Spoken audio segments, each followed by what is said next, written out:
आई और वो बड़ी कोई अजीबो-गरीब किस्म की थी, लेकिन करने वाले वही पुराने लोग थे जो पहले से करते आ रहे हैं और ऐसे लगता है जैसे पाकिस्तान शायद अब उन लोगों को खटकना शुरू हो गया है। हो सकता है अभी इसी व्लॉग में मुझसे इख्तिलाफ भी किया जाए इस बात पे, लेकिन मैं क्लियर कट बोलना चाहता हूं कि कैप्टन ईमान दुरानी की एक वीडियो आई जिसमें उन्होंने पब्लिक इंटरेस्ट की बात की। आउट ऑफ द कॉन्टेक्स्ट वो एक जुमला काटा गया जिसमें कहा गया जी कि आप कौन होते हैं डिसाइड करने वाले कि पाकिस्तान का पब्लिक इंटरेस्ट किस चीज के अंदर है। और इतना पीटा गया सोशल मीडिया के ऊपर, उससे इतना पीटा गया कि यकीन माने सर दर्द होने लग गया देख के कि हर जगह वही नजर आ रहा था। एक पूरी कंपेन की सूरत वो अख्तियार कर गया। तो मेरा बड़ा सादा सा ये कहना है कि आपको आर्मी पे तो एतराज है जो वो ये कह रहे हैं जी कि हम पाकिस्तान के पब्लिक इंटरेस्ट में काम करते हैं, तो क्या हम पब्लिक इंटरेस्ट अब उन लोगों से पूछें जिन्होंने IMF को खत लिख दिया था, या हम पब्लिक इंटरेस्ट उन लोगों से पूछें पाकिस्तान का कि जिन्होंने ये कहा था कि पाकिस्तान और इंडिया के दरमियान में नूरा कुश्ती हो रही है, या हम पब्लिक इंटरेस्ट उन लोगों से पूछें कि जिन लोगों ने ये कहा था कि पाकिस्तान अपने अड्डे देने जा रहा है ईरान के खिलाफ। तो ये पब्लिक इंटरेस्ट डिसाइड कौन करेगा, ये एक बहुत बड़ा क्वेश्चन है। लेकिन सबसे पहले उन लोगों को शर्म आनी चाहिए जो इस तरह के गलीज प्रोपेगेंडे करते हैं और तस्वीर लगा के अपने बाकी लोगों को साथ शामिल कर देते हैं कि जी मुकाबला करो। मैं नाम नहीं लूंगा, बुरा लगेगा, लेकिन आपके बद जुबानों के साथ यकीन माने हमारे जो जज्बाती क्यों हो गए जी मैं जज्बाती वाकई चोर साहब इसके ऊपर हूं कि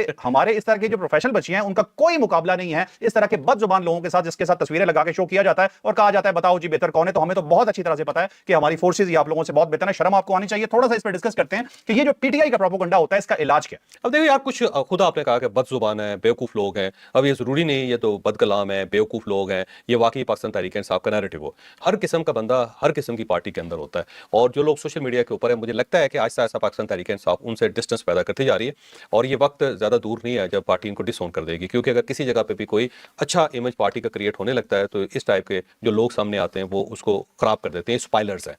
तो आप स्पाइलर्स की बात पे इतना ज़्यादा जज्बाती ना हुआ करें। ये एक सोशल मीडिया बाजू का कटर बन जाता है।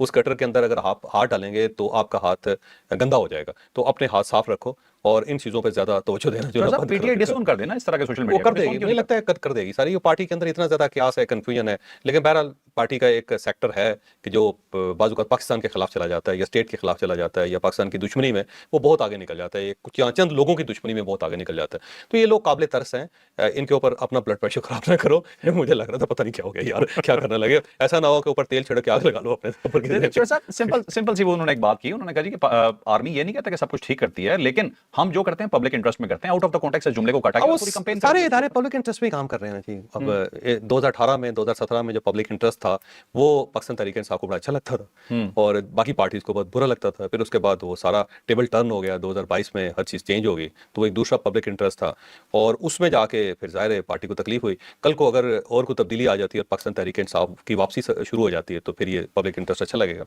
तो ये ज़हन में रखो कि स्टेट्स के भी इंटरेस्ट जो होते हैं वो तो बदलते रहते हैं। मसलन एक स्टेट थी जो जनरल ज़ियाउल हक की स्टेट थी, तो जनरल ज़ियाउल हक के दौर को ज़रा देखो ना ज़रा वो फिर उसके बाद एक्सट्रीम एक तब्दीली आई जिसको जनरल परवेज़ मुशर्रफ कहा जाता है। अब उसका भी ज़ाहिर वो भी इसी स्टेट को इसी इस्टेब्लिशमेंट के को रिप्रेजेंट कर रहे थे जनरल मुशर्रफ भी, और उनका जो इंटरेस्ट है वो टोटली डिफरेंट है। अब हम अगर हम उस एज में रख के देखें जो जनरल ज़ियाउल हक की थी, उस दौर में देखें तो जनरल ज़ियाउल हक बिल्कुल ठीक थे। लेकिन अगर उसी जनरल ज़ियाउल हक को आप 2000 में रखेंगे, 2001 में रखेंगे तो आपको जनरल ज़ियाउल हक गलत लगेंगे। अब जनरल परवेज़ मुशर्रफ को अगर आप उस दौर में रखेंगे 2000 में या 2001 में तो आपको ठीक लगेंगे। लेकिन उसके बाद अगर आप उनको 2020 में रखेंगे तो आपको गलत लगेंगे। तो आपने जब किसी चीज़ को देखना हो, किसी पर्सनैलिटी को, उसके फैसलों को, तो आपने उन हालात में रख के देखना होता है उसको। ऐसा नहीं है कि आप 2025 में बैठ के 2006 का जो है वो का मुकाबला कर सकें या 1947 का कर सकें। पीटीआई की इन हरकतों को किसी भी दौर में आप रख के देख लें आपको गलत ही लगेंगे। तो पीटीआई जब तक डिसोन नहीं करती ना अपने सोशल मीडिया को तो इन पे सवाल उठेंगे। अब देखिए बहुत सारे लोग हैं जो आज पाकिस्तान तहरीक इंसाफ के लोग हैं जिनके खिलाफ स्टेट हो, जिनके खिलाफ पर्चे हुए हैं, 40-40 पर्चे हुए हैं, जिनकी गिरफ्तारियों के लिए छापे पड़ रहे हैं। लेकिन माजी में चले जाएं, आज से 4-5 साल पहले चले जाएं तो ये लोग स्टेट के बड़े करीब होते थे, ये उनके तर्जुमान भी होते थे, स्टेट को रिप्रेजेंट करते थे, स्टेट का नैरेटिव उठा उठा के गलियों के अंदर फिरते होते थे और डार्लिंग होते थे इस्टेब्लिशमेंट के भी और गवर्नमेंट के भी। जरा देखें ना, मस शहबाज गिल साहब जो थे वो तो प्राइम मिनिस्टर के मामन थे, मामले खसूसी थे, प्राइम मिनिस्टर के साथ होते थे। शहजाद अकबर साहब देख लें, वो कौन थे।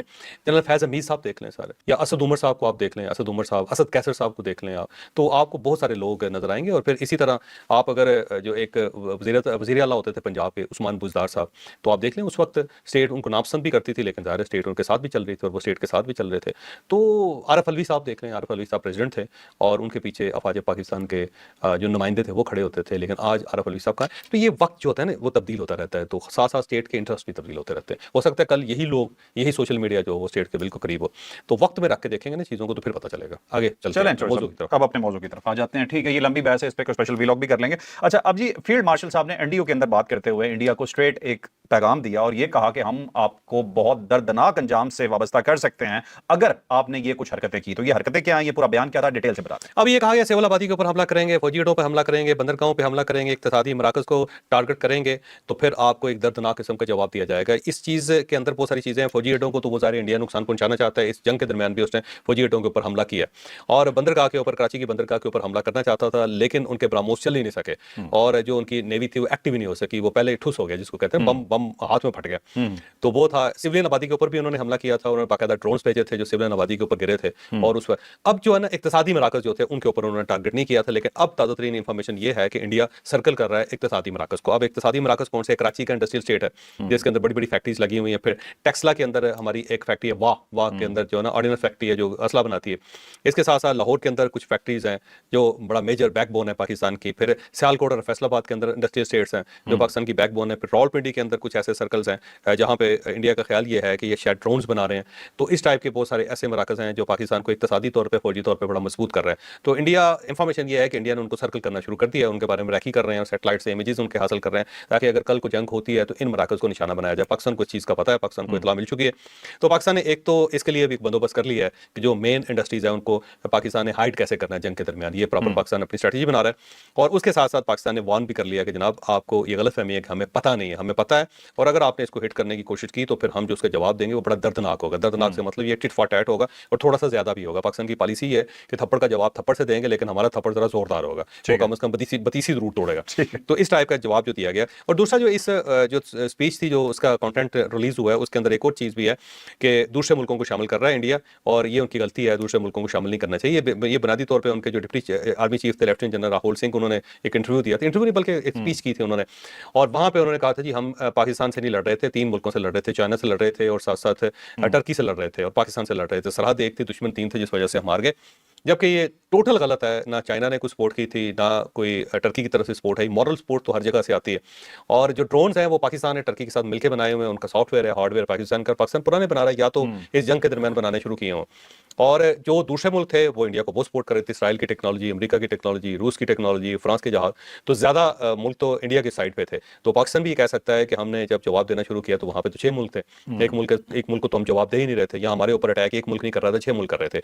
तो उसका जवाब ये दिया गया है कि दूसरे मुल्कों को जो शामिल करना है इंडिया की वो बड़ी बेवकूफ़ी है। ये जंग पाकिस्तान ने खुद लड़ी है।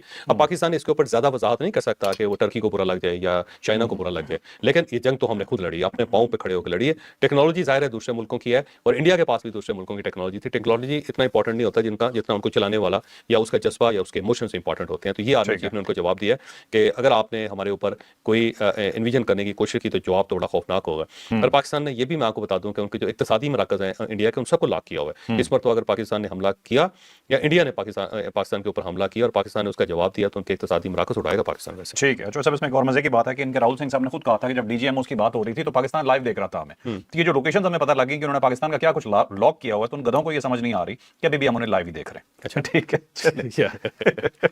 चले अब चलते हैं जी नेक्स्ट स्टोरी पे। बहुत इंपॉर्टेंट स्टोरी है जी कि बीएलए और टीटीपी की मौत का परवाना लिख दिया गया है कि वो 2 दहशतगर्द जमातें थी जो इंडियन स्पॉन्सर्ड है, जिनकी कोशिश होती है कि पाकिस्तान में बेगुनाहों को टारगेट किया जाए। आप डिटेल्स इसकी ज्यादा क्या बताऊं, लेकिन इनकी मौत का परवाना किस तरह से जारी हुआ है, किस तरह से अब इन्हें मौत के घाट उतारा जा रहा है चुन चुन के, ये डिटेल आपको बताएंगे अपनी इस स्टोरी। अच्छा, जंग के दरमियान एक बड़ा वाकया हुआ कि 70 दहशतगर्द थे, वो अफगानिस्तान की सरहद पार करके पाकिस्तान के अंदर आए थे और पाकिस्तान ने फर्स्ट टाइम 70 के 70 लोगों को आइडेंटिफाई करके उनको जहन्नम वासल किया था। और ये मेजर स्टोरी थी और उस वक्त थी जब इंडिया ने उनको उस साइड से पाकिस्तान के अंदर धकेल दिया था या पाकिस्तान में भिजवा दिया था ताकि दोनों बॉर्डर जो पाकिस्तान के हैं उसके अंदर आग लग जाए। एक साइड से इंडिया प्रेशर डाले, दूसरी साइड से टीटीपी डाली जाए। और उससे पहले बीएलए के जरिए जो जाफर एक्सप्रेस को अगवा किया गया था वो भी था और उसमें भी पाकिस्तान ने जिस तरह उनके ऊपर अटैक किया और जिस तरह उन सबको मारा वो भी बड़ा हैरानकुन था। वैसे मैंने देखा है वो ऑपरेशन कि जब जाफर एक्सप्रेस के साथ लोग जिन्होंने उसके ऊपर अटैक किया जाफर एक्सप्रेस के, और वो इसके बाद मुसाफिरों को बाहर ला के उनके साथ सुसाइडर बिठा दिए। उसके बाद जब वो जहाज़ों उसके बाद जब वो ऊपर पहाड़ों के ऊपर चले गए और गारों के अंदर चले गए तो पाकिस्तान ने सैटेलाइट के जरिए ना सिर्फ उनको लोकेट किया था बल्कि फिर ड्रोन्स के जरिए उनको हिट भी किया था, उनको मुकम्मल तौर पर फायर कर दिया था पाकिस्तान ने। तो मैंने वो ऑपरेशन अपनी आंखों से देखा है कि किस तरह उनको आइडेंटिफाई किया गया, किस तरह वो ग्रुपों के अंदर पहाड़ों में बैठे हुए थे, किस तरह उनका ख्याल ये था कि यहाँ पे कोई अटैक नहीं होगा, लेकिन पाकिस्तान ने फिजा से उनके ऊपर हमला किया, उनको पता तक नहीं चला कि किस साइड से ये मिसाइल